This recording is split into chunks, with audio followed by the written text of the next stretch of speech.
আরজিকরের চিকিৎসক অধ্যাপকরা গণ ইস্তফা দিয়েছেন আর আরজিকরের পর গণ ইস্তফার হুঁশিয়ারি দিলেন কলকাতা মেডিকেলের অধ্যাপক চিকিৎসকেরাও। কালকের মধ্যে আন্দোলনকারীদের সঙ্গে আলোচনা করে সদর্থক ভূমিকা নিন, না হলে গণ ইস্তফা। স্বাস্থ্য ভবনকে এমনই হুঁশিয়ারি কলকাতা মেডিকেলের অধ্যাপক চিকিৎসকদের। দিনে দুবার ব্যবহার করো স্টপেজ ক্রিম আর নিজেকে রাখো evergreen Keya Seth aroma therapy stop age cream আর খুঁজে পাও নতুন আমিকে। আমরা আমাদের প্রশাসনিক প্রধানদের বলছি, দয়া করে আপনাদের সংবেদনশীলতাটাকে লকারে আর ব্যাংকে জমা করবেন না, তাতে লাভ কিছু হবে না। লোকের ক্ষোভ আরো বাড়ছে। আপনারা আসুন, কথা বলুন জুনিয়রদের সঙ্গে, আলোচনার মাধ্যমে অনেক কিছু মিটিয়ে নেওয়া যায়।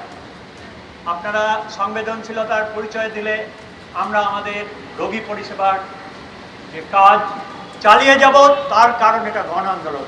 কিন্তু রোগী পরিষেবার দায় শুধুমাত্র চিকিৎসক সমাজের আর হাসপাতালের কর্মচারীর নয়, সেটা সরকারেরও। যেমন কিনা অভয়ের মতন ঘৃণ্য ঘটনা এর পরে পরে হয়ে চলেছে। পুলিশ প্রশাসনের দায় আছে, স্বাস্থ্যমন্ত্রীর দায় আছে, সরকারের দায় আছে।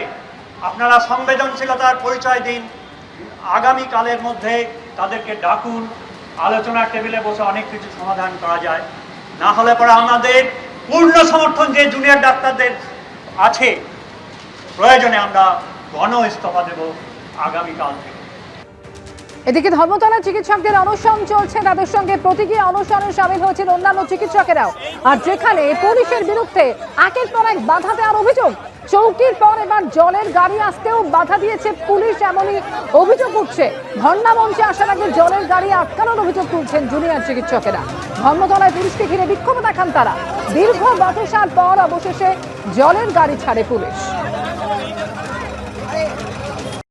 সামনে যে জলবাহী গাড়ি দেখতে পাচ্ছ, অভিযোগ হচ্ছে যে এই জলবাহী গাড়ি, সেই গাড়ি যখন এই ধর্ণা মঞ্চে বা অবসান স্থলে আসছিল, সেই সময় জলের গাড়িকে আটকে দেওয়া হয় এবং এখন এই যে ধর্ণা মঞ্চের প্রবেশস্থল, সেখানে পুলিশের সঙ্গে রীতিমতো বচসা শুরু হয় এবং কেন পুলিশ এই গাড়ি আটকেছে সেই অভিযোগ করা হয়। এবং তারপরে এই যে বচসার পরে তুমি দেখতে পাচ্ছ যে এই মুহূর্তে জলবাহী গাড়ি সেটা কিন্তু মঞ্চে বা অবস্থান এই ধর্ণা মঞ্চে সেটা প্রবেশ করছে এবং এখান থেকেই ঘটনার সূত্রপাত। যেখানে যিনি এই জলবাহী গাড়ি নিয়ে অবস্থান মঞ্চের দিকে আসছিলেন, তিনি এসে এই ধর্ণা মঞ্চে অভিযোগ করেন যে একাধিক জায়গায় তাদের গাড়ি আটকে দেওয়া হয়েছে এবং পুলিশের তরফ থেকে আটকে দেওয়া হয়েছে এবং তারা এই গাড়ি নিয়ে কোনোভাবেই তারা এই অবস্থান স্থলে বা ধর্ণা মঞ্চে আসতে পারছেন না।